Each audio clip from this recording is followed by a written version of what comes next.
Bonjour à toutes et à tous et bienvenue dans ce point du lundi matin. Nous sommes le lundi, le lundi, le lundi 22 janvier.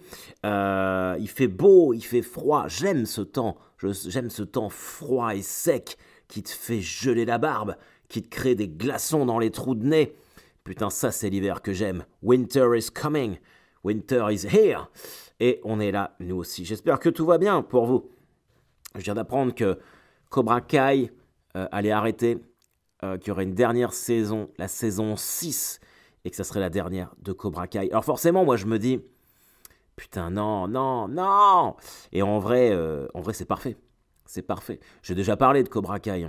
Pour ceux qui débarquent, Cobra Kai, c'est une série sur Netflix qui est un sequel, qui est la suite des aventures de Daniel LaRusso, le gamin, le Karate Kid. Et c'est incroyable, c'est incroyable. Je veux dire, les 5 saisons sont ouf.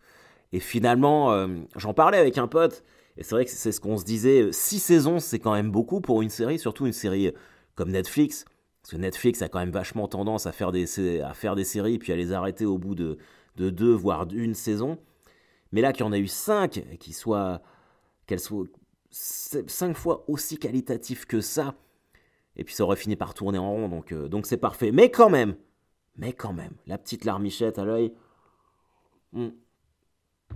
c'est ce que j'ai appris. En face de moi, j'ai mon énorme affiche de Scream, le dernier qui est sorti, qui était quand même bien naze. Et ça me fait penser que j'ai vu qu'ils allaient sortir un nouveau Scream. Il y en a déjà eu un l'année dernière, mais ils vont en sortir un nouveau. Je ne sais pas comment vous situez par rapport à ça. Quand vous voyez vos franchises de films préférés se faire massacrer. Alors je sais que, je sais pas s'il y a du fan de Star Wars. Moi j'aime bien Star Wars, mais je suis pas ultra méga fan. Il y en a beaucoup qui ont souffert de voir cette franchise se faire piétiner, notamment avec les 3 derniers films. Mais ça a quand même été rattrapé par les bonnes séries qu'ils ont faites sur Disney+. Mais Scream, putain, en vrai, mais c'est comme c'est comme Star Wars. J'en parlais avec un mec que j'ai croisé. J'ai oublié ton nom, mec. Si t'écoutes le point du lundi matin, je suis désolé. À Auré. On avait parlé de Star Wars. Et pour moi, en vrai, Star Wars, il y a 9 films. Ouais, 3 plus 3. Ouais, donc 9 films. En vrai, si on a 3 de bien sur les 9, c'est déjà beaucoup. Hein. Et Scream, c'est pareil. Le premier, incroyable.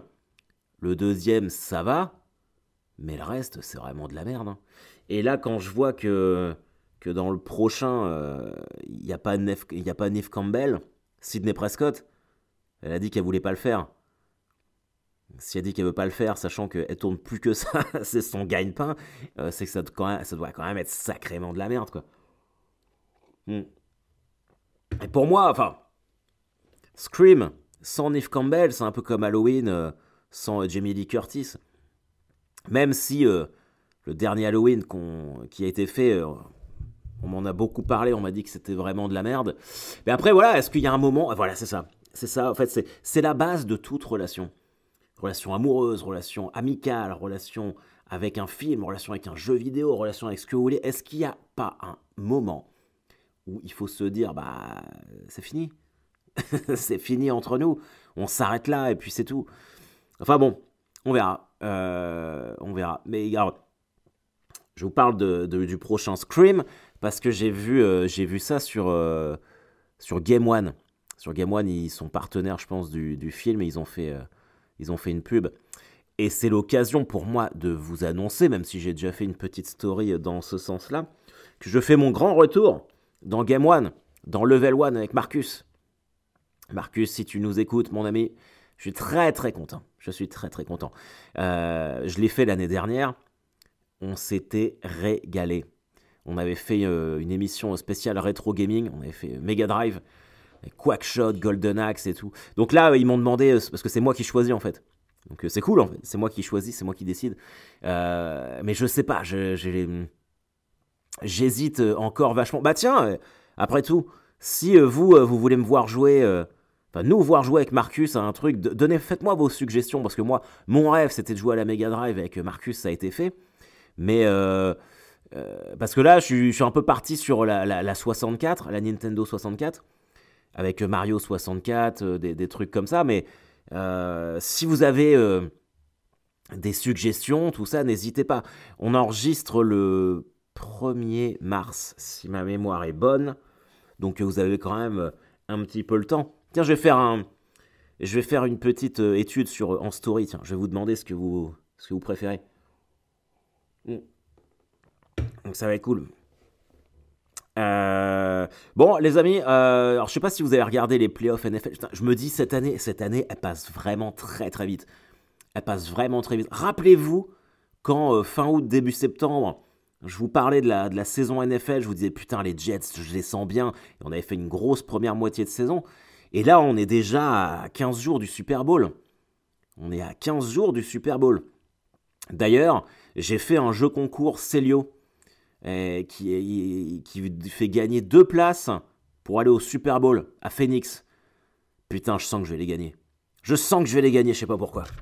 Je sens que j'y vais y être. Là, vous vous dites, mais Harold, n'importe quoi, tu gagnes jamais rien. Bah justement, évidemment, justement. Putain, imaginez la folie si je suis au Super Bowl à Phoenix grâce à Celio. Voilà, je crois que je fais 20 minutes de stand-up dessus. Quoi qu'il en soit, je vous avais dit que maintenant on soutiendrait les Dallas Cowboys parce que c'est l'équipe de Walker Texas Rangers et que j'ai une très bonne amie qui habite à Houston et qui est fan des Cowboys. Mais ils se sont fait sortir hier par les 49ers. Du coup, peut-être que vous êtes là, vous dites putain Harold, qu'est-ce qu'on fait maintenant? On est pour qui? Alors c'est simple, on sera pour les Cincinnati Bengals. Parce que c'est une bonne franchise qui fait énormément penser aux Jets. C'est-à-dire qu'ils étaient nuls à chier pendant très longtemps. Ils ont trouvé leur quarterback, Joe Burrow, Joe Cool, le mec le plus cool de la NFL. Et hier, ils ont défoncé les Bills. Sachant que les Bills, c'est comme les Patriots. Nous, ce sont nos ennemis jurés. Nous, pour rappel, je dis nous, les Jets, parce que vous êtes tous baptisés Jets. Rappelez-vous de ça. Donc ça va être cool. Et puis moi, j'aime ça. J'aime voir... Alors, non, ceci dit, je vais être vachement... ce que je vais dire va être extrêmement contradictoire, parce que en NFL... Après, ce sont que des grosses franchises. J'aime voir les franchises qui struggle, tu vois, qui sont là, qui galèrent pendant des saisons et qui enfin réussissent à obtenir quelque chose. Peut-être parce que ça concerne les Jets, vous me direz. Mais en même temps, parallèlement à ça, par exemple la Coupe de France en football classique chez nous, je déteste. Je déteste ces histoires de petits poussés, là, de grosses équipes qui affrontent des régionales 1, là, des équipes de charcutiers, d'électriciens. Ça me casse, ça me casse les couilles quand j'entends « Oh, la belle histoire du puits machin truc en régional. » Non, j'en ai rien à foutre, moi. Je m'en fous. Je m'en fous, tous ces mecs-là, je joue contre le week-end. J'ai pas envie de les voir dans ma télé jouer contre Mbappé ou Neymar. Moi, je veux du gros choc, moi. Moi, je suis pour l'élite du football. Voilà, c'est tout. C'était mon cri du cœur. Revendiqué. Cri du cœur. Harold, parle-nous des retraites, putain. Parle-nous des retraites. Vous avez été manifesté contre les retraites? Alors moi,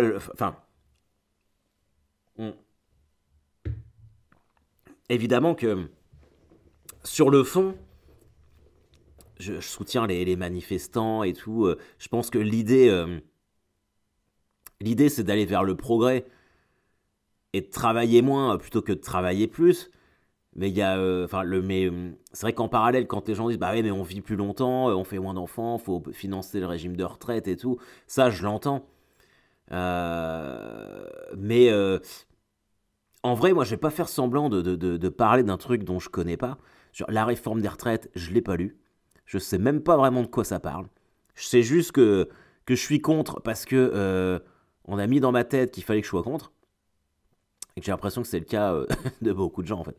Mais je comprends, hein, enfin, moi je soutiens le fait d'aller manifester. Une fois je me suis retrouvé dans une manifestation. Une fois. Mais plus jamais. Plus jamais. C'était quand j'étais en terminale, j'avais été embrigadé dans la manifestation parce que Le Pen était au 2e tour en 2002. Et j'étais mais qu'est-ce que je fous là? Parce que, non pas que j'étais, bien sûr que voilà quoi, j'étais favorable à l'idée qu'il faille voter Chirac, machin truc et tout. Mais je me disais, mais qu'est-ce que c'est que ça? Le concept de manifester, c'est particulier quand même. C'est particulier. Je respecte, mais je crois que c'est pas pour moi. Et je me demande en fait, dans le million de personnes qui a été manifesté contre la nouvelle réforme des retraites, combien d'entre eux savent vraiment de quoi ça parle? Combien ont lu le texte? Enfin, je le défends pas, hein, je suis pas du tout en train de défendre quoi que ce soit au niveau de la Macronie, mais je dis juste combien savent vraiment contre quoi ils ont été manifestés. En fait, c'est toujours un peu le problème que j'ai. J'ai toujours un peu... c'est pour ça que moi j'ai arrêté depuis la guerre en Ukraine, tout ça, de regarder les informations, parce que j'ai toujours l'impression d'être un peu manipulé. C'est même pas une impression, tu vois. Mais voilà, après, évidemment qu'il y a... Moi, ma maman a été infirmière pendant 30 ans au CHU de Caen. C'est un métier super dur quand tu vois les conditions de travail. Et je parle du milieu hospitalier parce que je le connais par rapport à mes parents, parce que mon père est kiné aussi, mais il y a d'autres milieux, c'est n'importe quoi. Tu vois. Donc évidemment qu'il faut rehausser les salaires, faut que ces gens-là partent dans des conditions dignes. Tiens, quand Elisabeth elle s'est fait ouvert le doigt, là, on en a parlé, là, et qu'ils ont mis 3 jours à la recoudre, c'est un truc de ouf ça. Bah, c'est pas parce qu'ils branlaient rien, c'est parce qu'ils sont débordés. Donc voilà, mais je galère, bah vous dites putain, je vais prendre 100 € que j'avais de côté, et tu remets les 100 € que t'avais que t'avais mis de côté sur ton compte pour éponger ton découvert. Bah ouais, on en est tous là. Enfin bref, et putain, il y a un truc que... Je sais pas si vous êtes sur TikTok, mais là moi je peux plus. J'ai découvert... Enfin non, j'ai pas découvert. Il y a tout un tas de... Il y a trop de vidéos qui sont pareilles, ça me fait péter les plombs. Mais vraiment, hein, ça me fait péter les plombs. Limite, à jeter mon téléphone par terre. Alors, il y a les vidéos que je déteste. C'est les mecs qui font semblant de tomber dans l'escalier. Je vais la retrouver en même temps. Oh, putain, je l'avais... mais tu vois, l'écouter, ça va me faire péter les plombs. Attends, Beyoncé. Ça, je supporte pas. Et il y a aussi une chanson sur Jésus, là, où les gens se filment en train de... Gloire à toi, Seigneur Jésus. C'est insupportable. C'est insupportable. Mais putain, mais allez vivre votre foi ailleurs. Ça m'énerve. Là, il y a le footballeur Rémi Cabella qui m'énerve à la base. Une espèce de version Wish de Cristiano Ronaldo. Il l'a mis là, il est là. Mais on s'en fout, allez vous faire enculer, putain. Et Beyoncé chanson. Ça, je déteste. Ah, il y a un autre truc. Je crois que c'est un mec en Allemagne. C'est un petit Renois qui a une capuche. Et alors, ce qu'il fait en fait, c'est que t'es à la terrasse d'un café, t'as ton portable. Il fait semblant de te voler ton portable. Donc, toi, tu te lèves, tu fais bah, qu'est-ce qu'il y a? Et le mec danse. Il danse, et puis il enlève sa capuche, et tu vois qu'il a des cheveux super épais. Mais j'ai envie de lui mettre une tarte dans la gueule. Et les gens rigolent. Bon, alors c'est peut-être moi qui suis un gros con, hein, c'est possible. Mais les gens à qui il fait ça, ils rigolent, puis ils se mettent à danser avec lui. Mais ils sont payés, c'est pas possible. Moi, tu me fais ça, mais je te mets un uppercut. Moi, c'est insupportable, ce genre de truc. Alors, elle est où, cette putain de chanson? Et, ah, c'est ça, Cuff It. Attendez, écoutez ça. C'est insupportable, tous ces gens qui dansent là-dessus. Allez, là, ouvre-toi. Attends, je mets le son. Là, j'ai une pub. Ah, ça, non, c'est pour mon voisin, ça. Uber Eats, ça arrive. Ça arrive. Ah bah j'ai dit comme Uber Eats. Attends. Oui, bah on s'en fout. Alors le clip, pour info, il peut vous déclencher une crise d'épilepsie. Ça.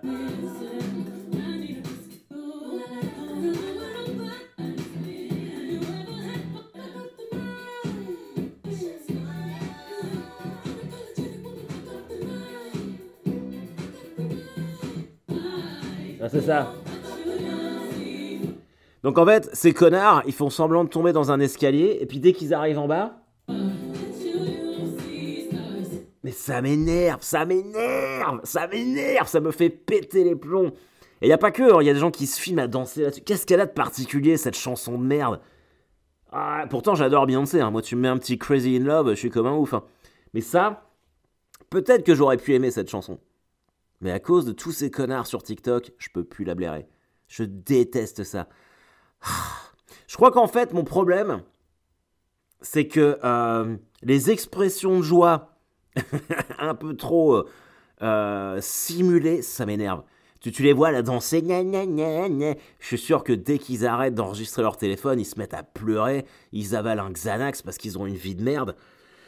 Ah oh putain, ça fait du bien quand ça sort, ça. Ah, peut-être que je devrais écrire là-dessus. Peut-être que...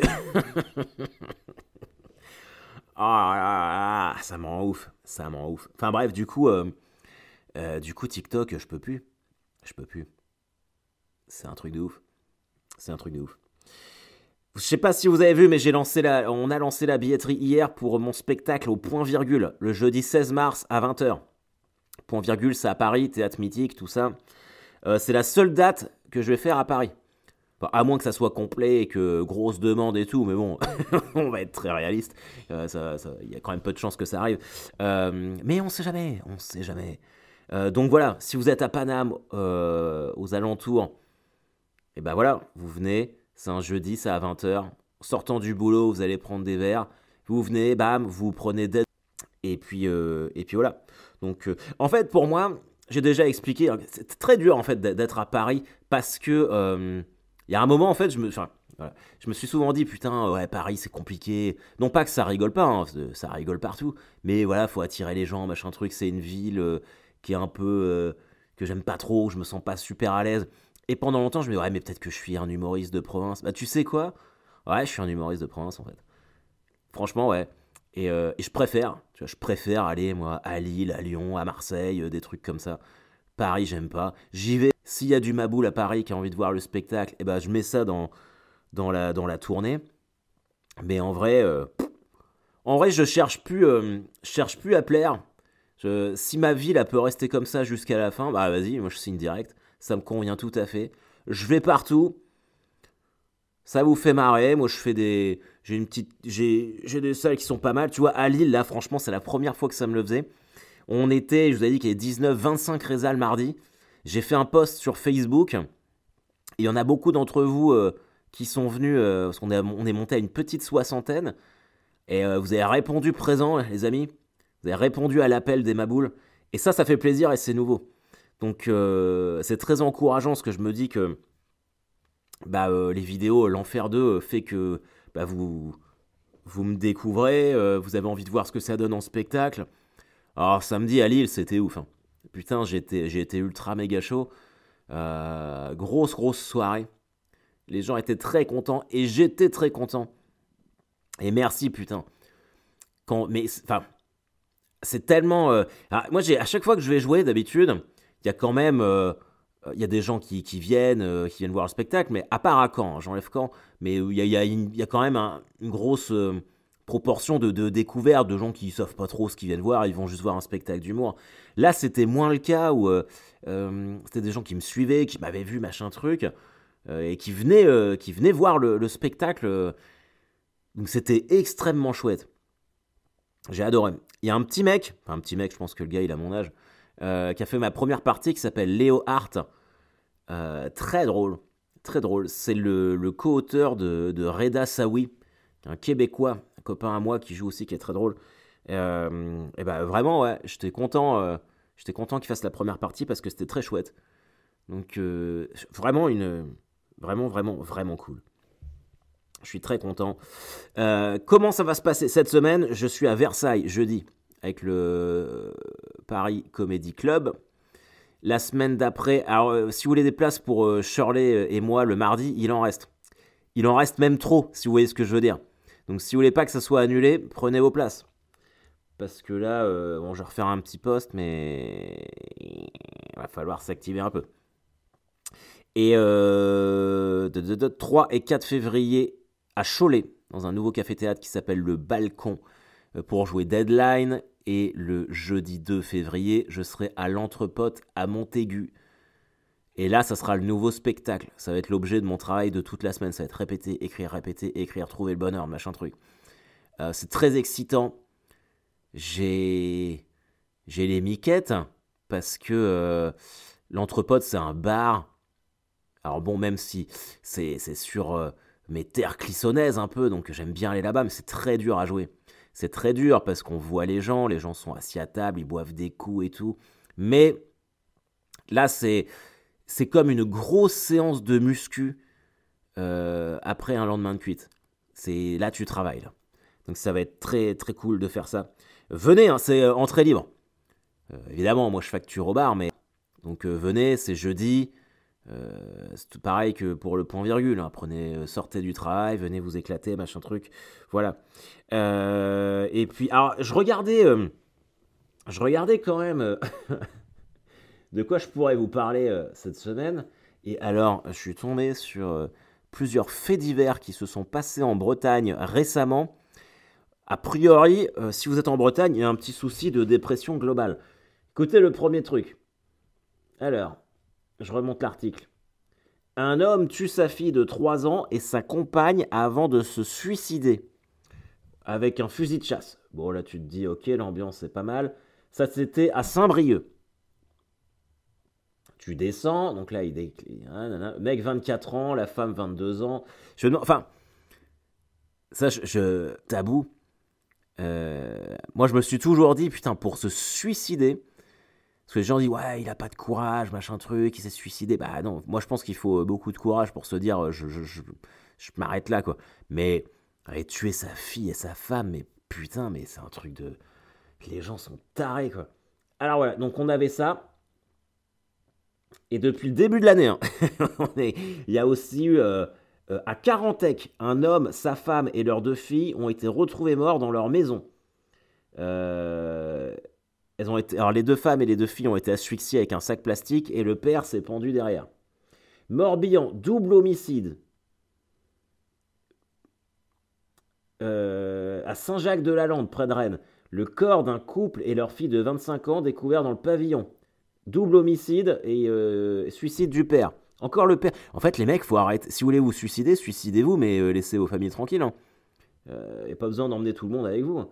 C'est vraiment, c'est vraiment un coup de pute de salopard, ça. C'est ouais, allez, j'arrête. Par contre, je vous embarque tous avec moi. Quoi. C'est un truc de fou. Tu décides d'arrêter. En fait, tu fais un match de foot, t'es fatigué, t'en as marre, tout le monde doit arrêter de jouer. Mais va te faire enculer, mec. Et puis, on a aussi. Alors, c'est drôle, mais c'est pas du tout drôle. Disparition de Leslie et Kevin. Tiens, on va regarder ça après. Un chat découpé un chat coupé en 2 par un TGV, la SNCF navré. Putain, attendez, je vais vous lire l'article parce que ça me semble exceptionnel aussi ça. Ah bah non, c'est parti, putain. C'est quoi disparition de Leslie et Kevin? Tiens, on va regarder. Ah là là. Mais non, j'ai des fenêtres pop-up à la con. Leslie et Kevin du nouveau sur l'enquête. Le 12 décembre, à Niort, disparition inquiétante de personnes majeures a été requalifiée en fait de nature criminelle. Leslie Aurebelbeck et Kevin Trompa, 22 et 22 ans, n'ont plus donné signe de vie depuis leur disparition. La nuit du 25 au 26 novembre à Prague, dans les Deux-Sèvres. Ah putain, ça pue du cul ça. Enquête ouverte pour disparition inquiétante. Ah là là. C'est fou, hein. Ouais. Ouais, oh là là. Fait de nature criminelle, c'est encore des gens qui se sont fait tuer, qui ont dû être enterrés quelque part.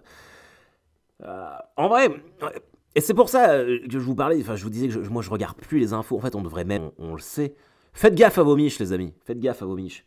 Moi j'ai dit à Elisabeth, je crois que je vais t'acheter une petite arme de poing, tu vois, au cas où. Mais bon, a priori j'ai pas le droit. Mais je vais lui acheter une petite gazeuse. Une petite gazeuse. Bah, il faut sortir armé maintenant. Sans deck, hein. Sans deck. Je vais m'arrêter. Je vais m'arrêter là-dessus. Bon, ok, les maboules. Be careful. Faites gaffe à vos miches. Soyez cool, soyez gentils. Mais pas trop quand même. Vous laissez pas prendre pour des cons. Et puis soyez des maboules. Et surtout, passez une excellente semaine. On se retrouve la semaine prochaine pour la fin de notre Dry January. Alors, de votre Dry January, parce que moi, je continue jusqu'au 10 avril. Je fais mon challenge 100 jours. Est-ce que ça va être dur? Franchement, pour l'instant, ça me fait ni chaud ni froid. Je suis sharp comme jamais. J'ai perdu au moins 2-3 kilos, là, depuis que je bois plus de bière. Donc, c'est pas mal. Bon allez, on fait ça. À bientôt. Bye bye.